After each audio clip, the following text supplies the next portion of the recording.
Hey guys, it's Cameron again, and I am coming to you from the floor of my bedroom because I am surrounded by books on the floor here, so I thought it'd be easier to just sit on the floor and go through all of these. But like I said, I have piles of books in front of me right now, which you can't see yet, but all these books are from a place called the $1 Book Swap, which is located in Dayton, Ohio. The $1 Book Swap is a big, huge warehouse that is filled with books. Tons of bookshelves filled with books, boxes everywhere with books in them, big bins that you can dig through. They have books, DVDs, CDs, and everything is $1. It doesn't matter if it's hardcover, paperback, a children's book, it's $1. And they do have thousands and thousands of books, and they're planning on expanding to the whole building, so that way it could be this big 60,000 square foot building with just shelves of books to get lost in. And what makes it even better is that for every book that they sell, they will donate a book to a child who doesn't have very easy access to literary material. I spent $53 while I was there, which means I bought 53 books. One of those books was for my sister, the rest were for me. The first one is Edgar and Ellen, book 3. This one is called Undertown. This one is called Endymion Spring. I think that's how you pronounce it. It's by Matthew Skelton. Guys, this was $1. $1! It blows me away. I also picked up quite a few mysteries while I was there. The first one is The Happy Hollisters and the Castle Rock Mystery by Jerry West. It's just kind of a 1950s children's mystery series. I got a couple of Nancy Drew mysteries as well. This first one is Nancy Drew and the Secret at Solaire. This is book 62 in the series. It is the Kachina doll mystery. I don't know how you pronounce that. I got a few books that I needed in the newer Nancy Drew Girl Detective series. First one is book number 3. It's called False Notes. I got book number 4, High Risk, and book number 44, which is called Sabotage Surrender. I also picked up a good stack of Hardy Boys books as well. The first 3 I have are Hardy Boys Case Files books. I have number 24, number 52, and number 57. I got the Hardy Boys number 3, The Secret of the Old Mill. Now I do have this book in a few different editions. The first 3 books in the series in the 50s at some point were published with this red dye on top versus the standard black dye that they usually put on the books. The red dye was only on, like I said, the first 3 books, and they only lasted for 1 printing, and then they stopped doing that altogether. So these are really hard to find usually. I got the Prime Time Crime, and this is book 109 in the Hardy Boys series. And then I got book 183, which is Warehouse Rumble. These next ones are also older Hardy Boys books.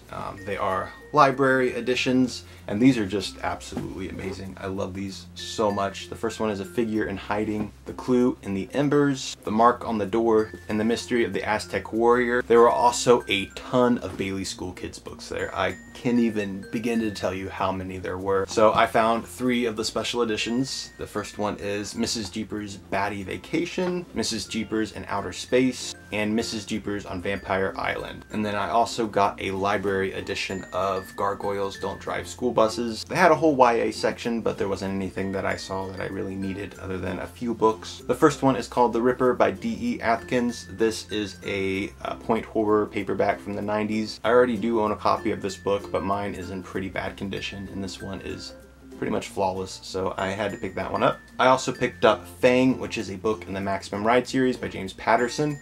I have heard very mixed things about the Maximum Ride books. Some people have said they are awful, and other people have recommended them to me time and time again. So not sure when I'll ever get to the series, but for $1 I couldn't pass this one up. And I also found the Vampire Diaries. This is the first bind up that has the awakening and the struggle. This is random. I also bought a DVD while I was there. That is The Secret. I just read the book of this. I just finished it a few days ago. Loved it. It is definitely something that I can apply to my life, and I thought watching the documentary might instill it in my mind a little bit better. Almost like a review course, you can say. Before I went to the $1 book swap, I made a little list of books that I was hoping that I could find there. I think the only thing that I didn't have luck finding were Star Wars books. They had a couple, but none of the ones that I wanted. I wanted a lot of the old paperbacks that are kind of non-canon Star Wars stories. I'm just kind of interested in checking a couple of those out, but they didn't really have much, so that was a bummer. But I did find some X-Files books. I was hoping that I would, and I did. The first one here is Ruins, which is a first edition hardcover, and then I also found Ground Zero. I've had this one in paperback for a very long time, and I was hoping I could upgrade to hardcover. The next one is a book in the X-Files series that they dedicated more toward younger readers. That one is book number 7, which is called Fear. I also found the unauthorized X-Files. I just thought this looked interesting. Okay, so a lot of you guys know that I love Goosebumps. This is one of my favorite series when I was a kid, and I still love to read the books. It's a guilty pleasure of mine. And along with that, I also love the books that came out during the 90s that were kind of Goosebumps ripoffs, and every time I see them at a used bookstore, I always pick them up. The first one is book number 30 in the Spine Tinglers series, and this one is called Saber-Toothed Tiger. I also found 4 books in the Graveyard School series. The first one is called The Skeleton on the Skateboard, Camp Dracula, The Abominable Snow Monster, and the last one is called Scream Team. I also got book number 1 in the Dead Time Stories series. This one is called Terror in Tiny Town. I actually do already own a copy of this book, but mine is in pretty bad shape, so I decided to get this to replace it, considering it's in pretty much perfect condition. This is another one that I got to replace a book that I had that was in bad condition, and that is called The Final Nightmare, which is book 3 in the House on Cherry Street. This is another replacement. It's Goosebumps, Revenge of the Lawn Gnomes. This is the TV tie-in edition. Aurel Stein's Ghosts of Fear Street, book number 2. This one is called Who's Been Sleeping in My Grave. And then book number 29 in the Ghosts of Fear Street series, which obviously there was a cover change involved. This is a book in the Phantom Valley series. This one is called The Evil One, and I found Are You Afraid of the Dark? The Tale of the Restless House. Have another replacement here. This is Bone Chillers, book number 5, Strange Brew. Mine was in really bad shape. This one's not perfect, but a lot better. Yet another replacement. This is Shivers, book number 4, The Animal Rebellion, which I think is a play on Animal Farm by George Orwell. And then I picked up 2 books in the Strange Matter series. The first one is called A Place to Hide, and the second one is called Something Rotten. I also found an I Love Goosebumps bookmark in one of those books, so that was pretty cool. Got 2 books in the Animorphs series. This one is book number 7, The Stranger, and book number 12, The Reaction. Okay, I'm reading James Patterson's Beach Road. It's my very first James Patterson book. I think it's awful. It's so boring and so dull, and I'm not enjoying it at all. But I went there hoping that I would find this book, which is called Violets Are Blue by James Patterson.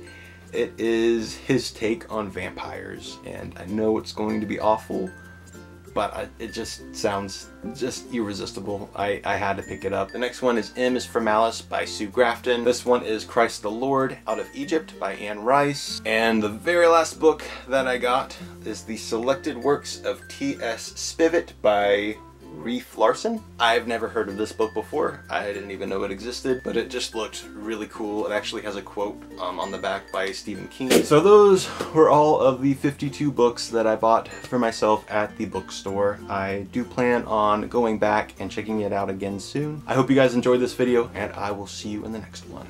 Goodbye.